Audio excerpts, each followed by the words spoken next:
Hello, and welcome to what they call the spooky season. And in just in time, we offer you a story called Midnight in the Mirror World, which tells the tale of a certain hapless protagonist named Giles Nefandor as he makes a nightly journey through his dilapidated home down a staircase which leads to a landing between which it sits two mirrors facing each other. In that mirror, our hapless Giles begins to see a strange figure, a dark figure, joining his reflection, his repeated, multiplied reflection, which stretches off into infinity. But each night, this dark figure comes closer and closer.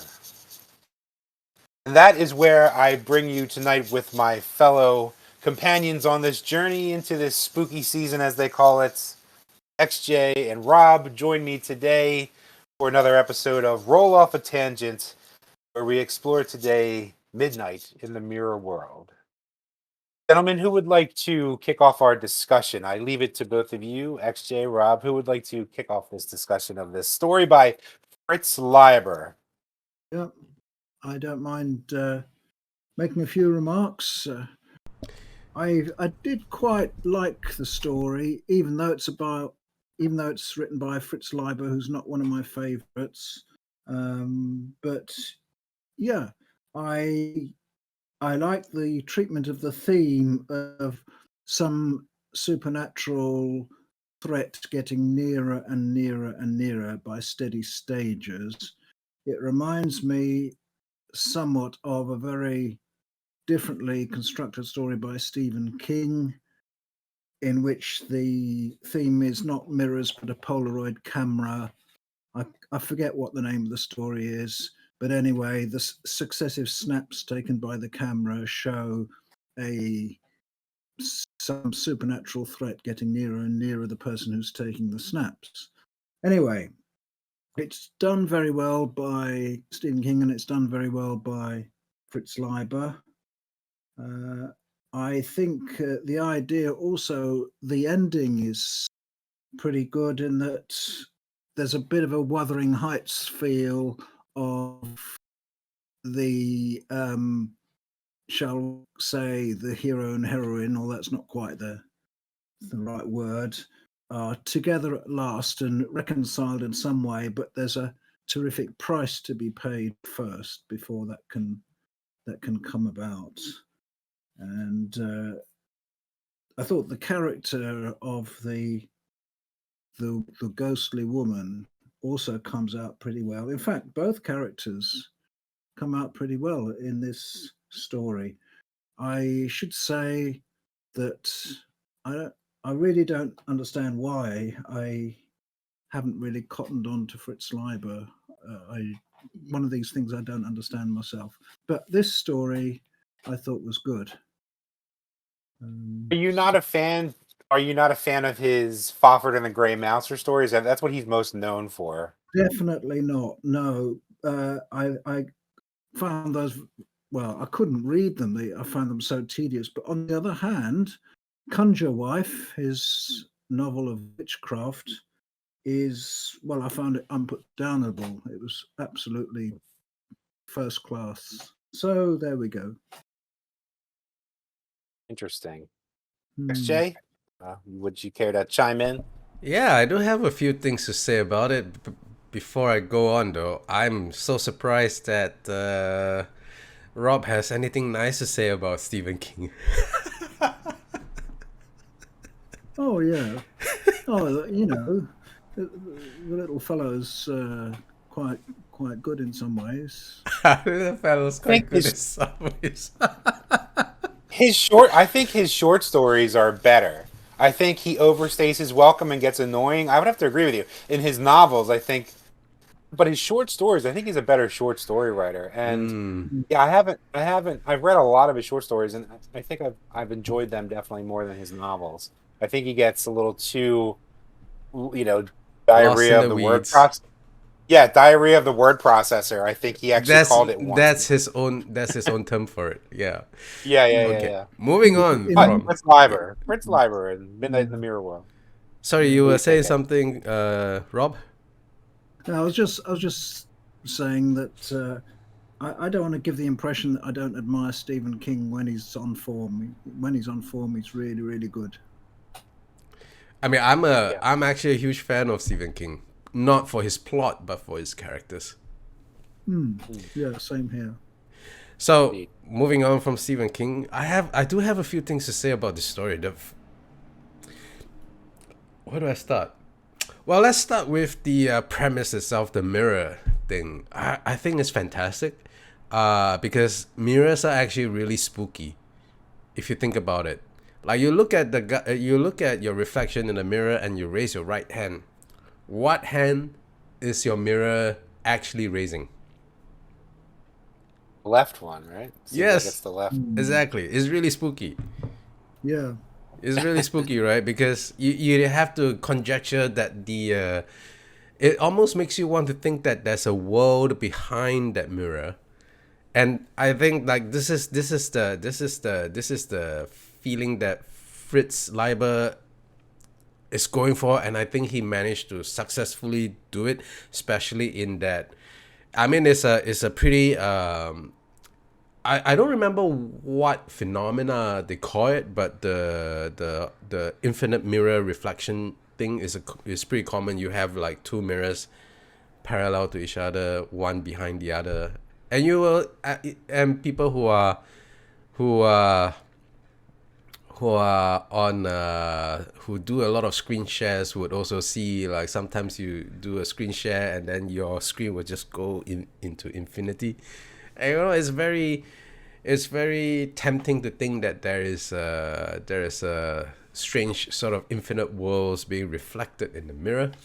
And I think Fritz Leiber really played that off really well. And in the beginning, at least, the feeling of a slow creeping reckoning is very well played. Like Rob has pointed out, like there was really a sense of existential dread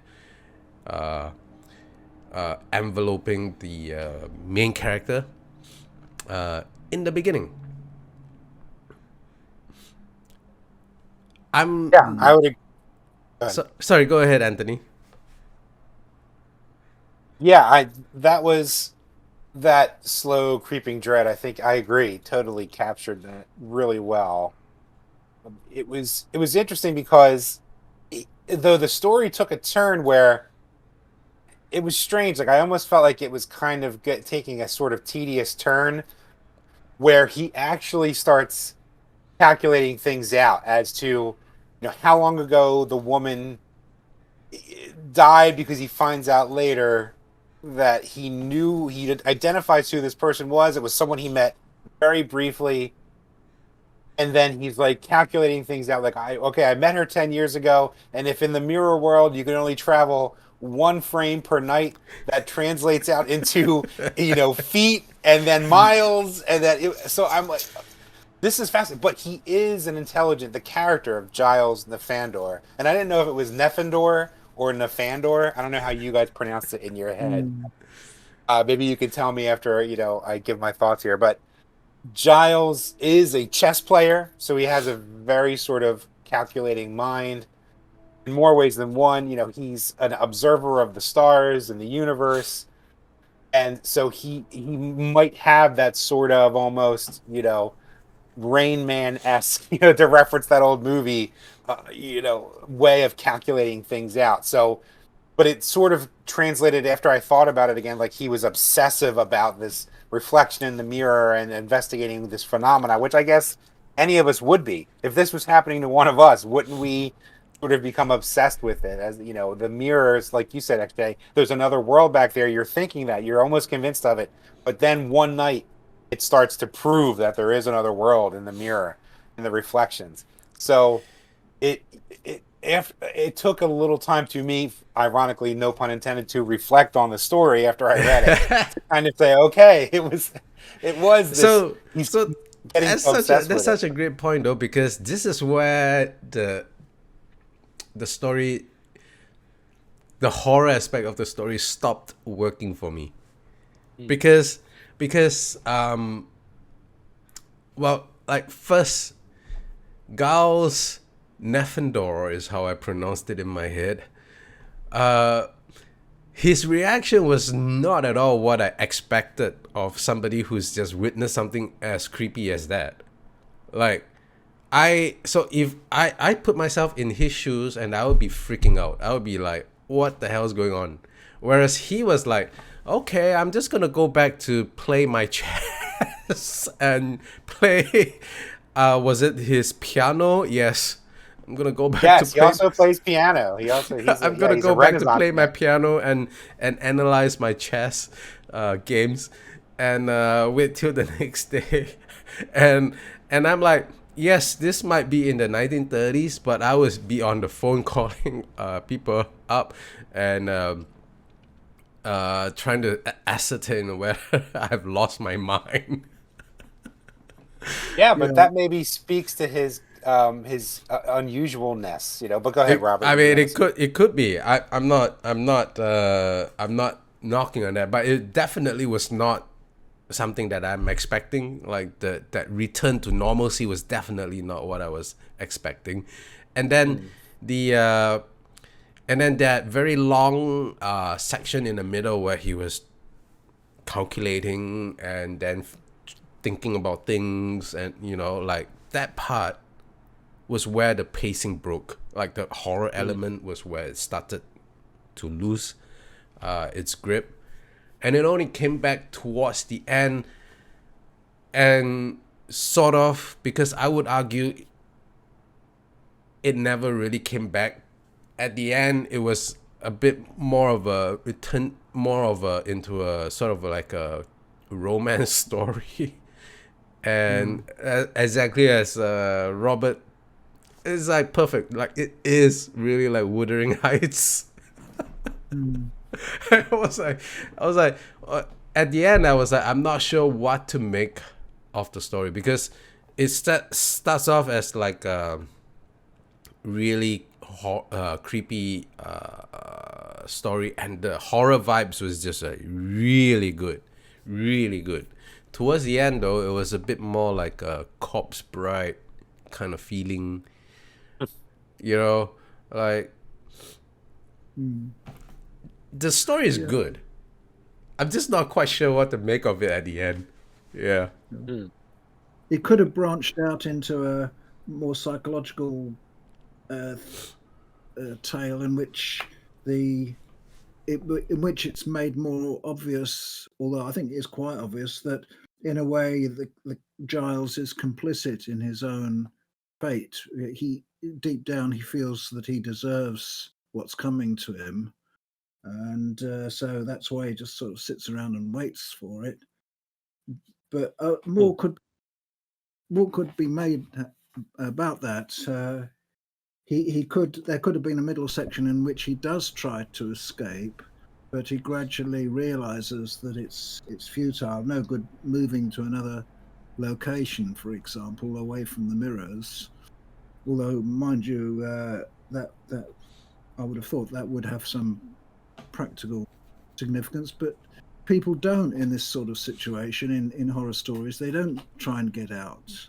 They just sit there and I mean, wait for it would. I mean, that's such a great idea, right? Because, like, if he had moved from his place, and then the only thing that happened was that the distance that the lady in the mirror is covering accelerated, that would have like really powered on the horror vibes.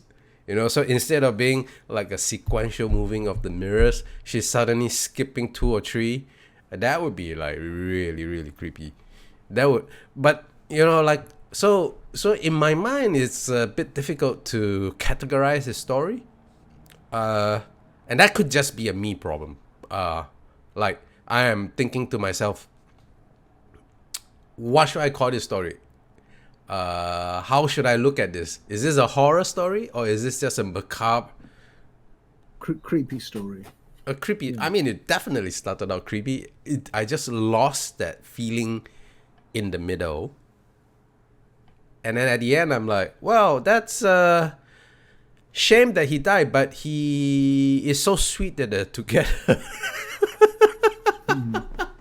Yeah, it almost seems science fiction like, right? Or maybe cosmic horror, where it was, he was so obsessed with the stars, and I'm like, okay, are we getting sort of a Lovecraft sort of influence there? I don't know. It seemed like that was a possibility. So sort of like science and horror mixed together, science fiction and horror, and yeah, and again, it seemed like you're saying, yeah, his reaction was really strange. Like to go back to that point, so maybe he was a little more on the macabre side himself. And I was trying to go back and think about the story, and especially when I started thinking about his relationships with women, because he realized it was a woman creeping towards him.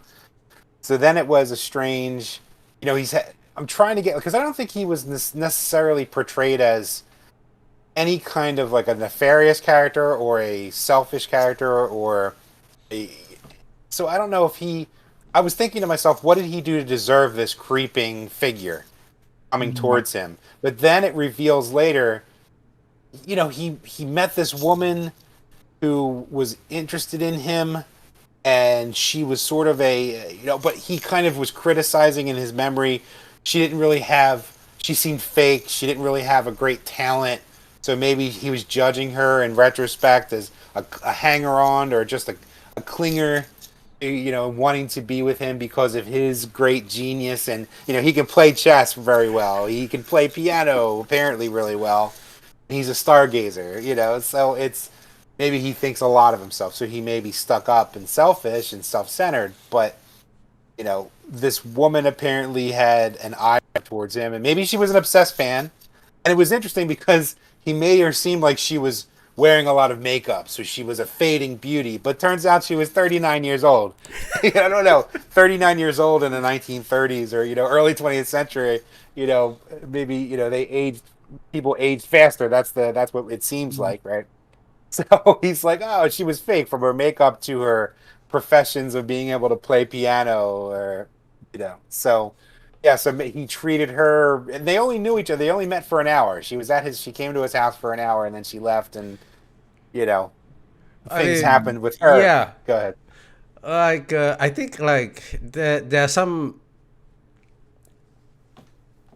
parts about the story that I'm not really feeling it, and one of the primary portion that makes me feel like, that takes me out of the story, is precisely the setup between this guy and the woman, Giles Nefandor, whatever his name is, with this mysterious lady, mysterious veiled lady. Yeah. And also just the way he reacted to his situation. Those are the primary things that take me out of this, the horror aspect of it. But as a concept, it's really, really cool. I would say. Her name was Nina Fasanera. Okay. Nina. That sounds so fake. Actually, come to think of it, Giles Nefandor also sounds really fake. You know what I mean? Yeah. Nefandum is I think it means wicked in Latin. I'm not sure. Oh. I see. Okay. Well, that's why I feel like it's a fake name, because I almost want to say Giles Nefarious and then Nina Fascinating or something like that. Yeah, their names are suggestive now. Yeah, if you want to think about it. The names are kind of like a fake. I don't know. Yeah, So on some level, I feel like this is there is a circus-like element to some of the story, but as concept and the way it started out is just like fantastic. It's definitely a good. I would say it's a great story if you like creepy stories, but you don't want to be scared out of your wits and not be able to sleep at night. Kind of like what was that story that we read about the child sacrifice thing you recommended to us, Rob. Did I? Yeah. James, was it? Oh, yes. Sorry, M.R. James, Lost Hearts. Yes, that one. That one was really horrifying. Yeah. That was a proper horror tale. This one is like started out great, and then the end was a bit like those Tales from the Crypt. That was the TV series I was trying to remember. And TV series like that are aimed for children, so they have like a certain they start off with a certain vibe, but everything all ends kind of well at the end because it's for kids. So I just looked it up. The word it's nefandus. Nefandus. The word nefandus, archaic, unfit to be spoken of. Right, impious or execrable. yeah. It almost feels like fake names. They almost feel like fake names to me. So there is that going for it. Yeah. Yeah. I suppose the moral is if you've got a name like that, you've got to be extra careful. You gotta be a pretty wicked guy. Well, no, you've got to make up for it by being extra good. Well, fair enough. Yes. Although you could just get a name change, couldn't you? Yeah, that's true. That's true. Yeah. I don't know, Rob. Any marks against the story for you in particular that jumped out at you? Any things that you didn't necessarily like about the story? It's not about the story itself. Just about Leiber's style. I don't really get on with it completely. Excuse me. I think he does get a bit self-indulgent sometimes in his prose style, but this story, I don't want to put people off. I think it's a good one. I think that just channeling my inner Nicky Zuev, since he's not here to do it himself, would probably talk about all the things that might have been done but weren't done in the story. Like, for example, the question of belief, which strikes me as central to stories like this.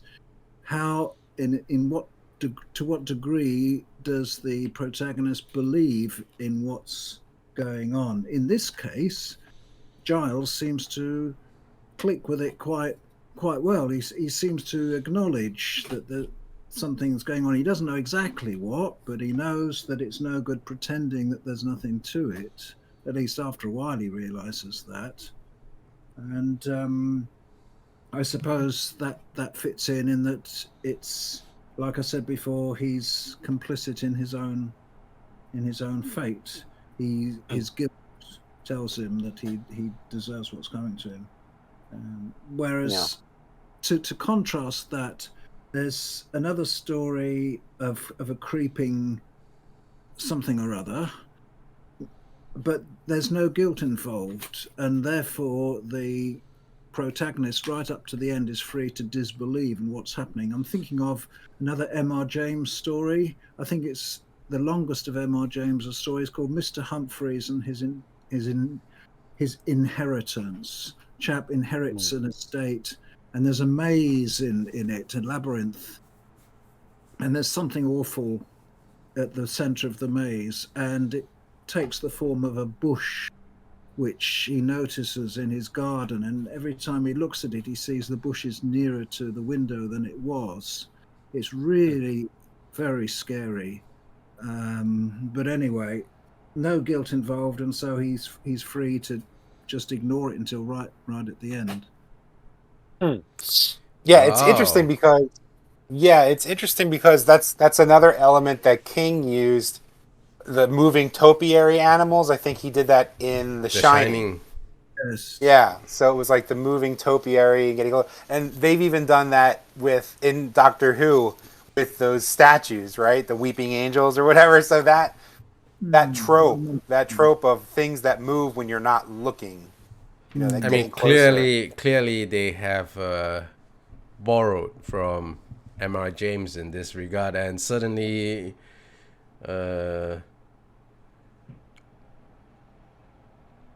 I guess you could say it's a homage, perhaps. A homage, Maybe. to M.R. James. Yeah, maybe an homage or a ripoff, depending on your perspective.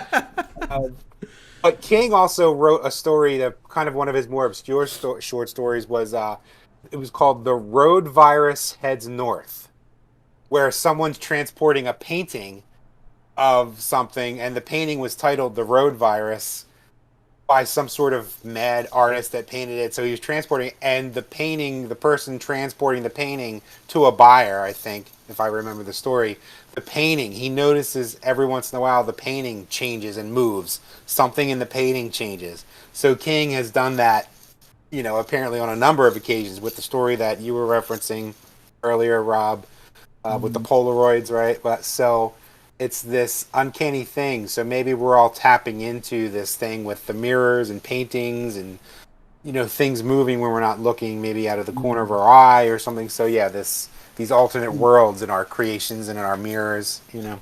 Like M.R. James's, another of his stories, the mezzo tint, and that is a picture where every time you look at it, you see a figure in a different position on the picture. Yeah, it's a pretty effective. It's a very effective way of conjuring horror, a sense of horror, and I would say that it is a good technique to use. And going back to Midnight in the Mirror World, it started off really good with that. I'm not sure. I wouldn't say the story is bad. I enjoyed reading it for sure, and I think it is good. It's definitely a good pick to read for this particular season, Halloween, coming up. For sure. Yeah. And it's not something that once you read it would put an existential dread on you. Like you wouldn't be too terrified to go into bed. It wouldn't raise any sort of horrifying questions in your mind. It's a very nice read and put down story, but that still gives you a little bit of that vibe, particularly in the beginning. A casual horror story, I suppose. And just to correct our timestamp on this story, it was published in 1964 in Fantastic Magazine. So it's not from the 30s per se. It's from the 60s. And it was published in a magazine called Fantastic. So it's, I thought it was from earlier in the 20th century too, but yeah, so that's, and another, fascinera is to fascinate. That does mean to fascinate. So her last name was Fascinate. And it turns out, Spooky, she's a witch, so it had those tropes to it. The woman turns out that she mentioned when I met her that she was a witch, he thinks to himself, Giles does. And, and she appears at midnight. Okay, so if I have any nitpick at all on this story, it would be the names. It's a little bit circus-like at this point. but we wouldn't know that without Rob's erudition. Without Rob's erudition about the origins of those names, we wouldn't have known that. Well, the whole time I was reading it, I was like, the names feels weird. Yeah. It feels Nefandor and Fascinera. Yeah. It was a little heavy-handed. Yeah. Even the way the woman's name sounds, Nina Fascinera. I mean, it really feels like a circus name, like a performance name. Is so what maybe I'm we're trying to dealing say. with. Yeah, maybe they both have false names that they've given themselves. So we're dealing with two very shallow people who think a lot of themselves, right? In this story. So they sort of deserve each other, right? Who knows? But Like I said, It's all speculation. Yeah. like I said, that would really be the only nitpick I have about the story if I have to come down to it. Otherwise, I would say this is a pretty good read for Halloween. Yeah. Although Halloween is a strictly North American thing, again. Well, it has its roots across the pond. It has its roots in Celtic culture, right? Is that so? Yeah, Rob, maybe you can back me up. I don't know how much lore you have about Halloween history, but Well, is Halloween the big over in your neck of the woods? I should think the 1st of November, which is All Saints' Day, must have been really an ancient idea. So therefore, the eve of All Saints, the eve of All Hallows or Halloween, must be ancient as well. Certainly goes back beyond Columbus, I should think. I see. Yeah, from what I know, it's based off of time of year or a holiday, quote unquote, for Celtic peoples called Samhain.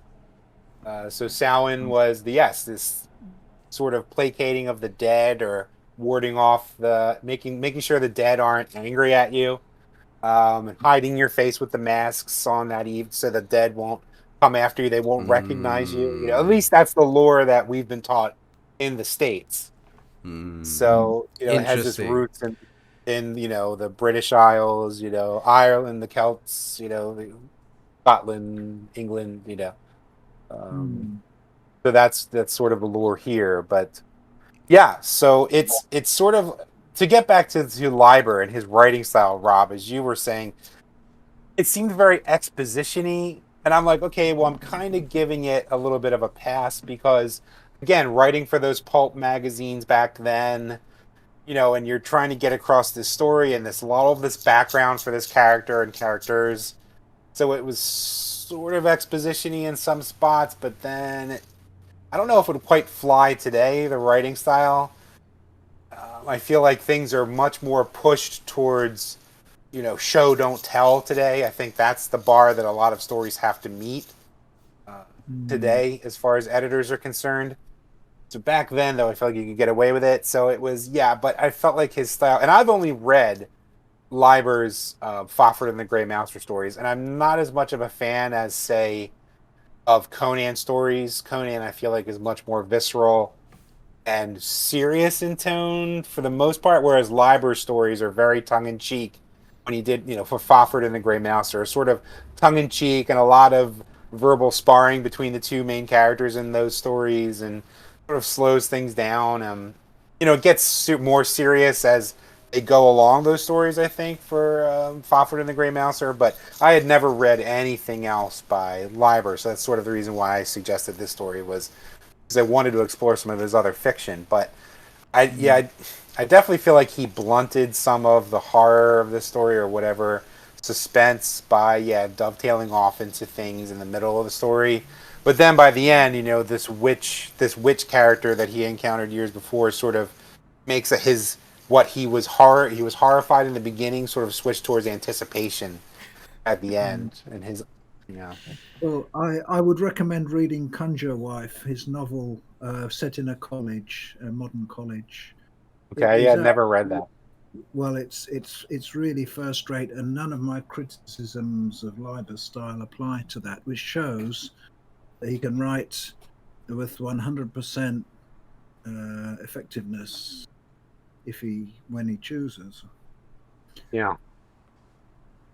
It's almost like, it makes you think about, because you think, and I think about my own writing endeavors, and I'm like, there's some stories that really hit. So it's like, they can be really hit or miss a lot of the time as far as an author. So maybe it was The Conjure Wife was maybe his unintended magnum opus, or at least in your estimation, you never know. But I mean, I'll have to read it too. But you definitely piqued my interest. But yeah, his and how maybe your writing style can change, or a writer's style can change and grow, or just maybe or deteriorate, as it were. Yeah, exactly. I'm afraid that's quite common. Yeah, that's more common, correct? I don't know when. I have to look up when Conjure Wife was written in relation to this story for the Midnight in the Mirror World. But any other thoughts, gentlemen? No, Closing thought? I think, well, to summarize my thoughts on the story, it's a good read. I have a couple of nitpicks, mostly centered on the names. I don't know how I would classify this. It starts off with a horror vibe, but lost that horror vibe, or blunted is a great word. It got blunted in the middle and towards the end, but I still think it's a good Halloween read. Perfectly keeping in season. Yeah. So XJ, what about a score for you then? I would give it a 7. Yeah. Just what I was going to say, a 7. Really? Yeah. Oh wow. Great minds think alike and fools seldom differ and all that. I landed at a 6.5, so Okay. just below a 7. So yeah, sort of kind of going with what Rob said in the past, really trying to reserve the 9s and 10s, especially for, some of the stuff that you really enjoy. So, oh, by the way, Conjure Wife was published in 1943. So maybe Rob declined potentially. So it's perhaps a decline, eh? Yeah, so this was 2 decades later came this story. So, yeah. Yeah. I would say 6.5 for me. Kind of echoing the sentiment that it had a great concept. Perchance something that other people have borrowed. Maybe he was sort of the inspiration or the impetus of a lot of these ideas that we've talked about by King and other media and other stories of this reflection, this reflected world that could potentially be a spawning place of horrors. But yeah, I would say it's definitely, though, strays off into some strange territory that sort of blunts the suspensefulness of the story, but then comes to a somewhat more satisfying conclusion for all of that. So, yeah. It makes me think a plot of another story could be somebody doing a podcast about a story, and he gives it a very low score, and then every time he turns his computer on, he sees something horrible advancing. That would be seriously creepy. Retribution for the low score. Right. Yeah. It's like you put a score on Goodreads or Amazon or something and about Stephen King, one of Stephen King's books, and you start seeing Stephen King's face appearing, scowling at you. Horrifying. You start seeing it's getting closer and closer every time you open the computer. Oh yeah, I mean, and it seemed like it was tough for us to find, access to this story though. So I don't know where the average reader would find it these days. So maybe somewhat more of an obscure tale to find. So you'd have to be doing some digging online to find it. Well, yeah. Still, if anyone can find this in their local library, I suppose it would be a good pickup for just this few weeks, for sure. Yeah, find a collection of Leiber stories online, or I'm sure you could find that, and just check the table of contents and see if you can find Midnight in the Mirror World and his stories. Yeah. Otherwise, yeah. Okay. Fairly recommended. Fairly recommended. Yes. Go check it out. Yeah. It's not something I would say that you absolutely have to die for, but it's a fair enough story to read and to spend some time on Halloween while you're waiting for the turkey to bake. Wait, that's Thanksgiving. That's right. Even in Canada, right? We have Thanksgiving in October. All right. Well, that about wraps it up. Unless either of you have anything else you want to add to the story? No. So check it out if you can find it. It's a interesting little read. Yeah. Yeah. And with that, the podcast bids our audience goodbye. Like and subscribe, and all of that. Just help us out a little bit. And we'll see you next time. Bye. See you next time.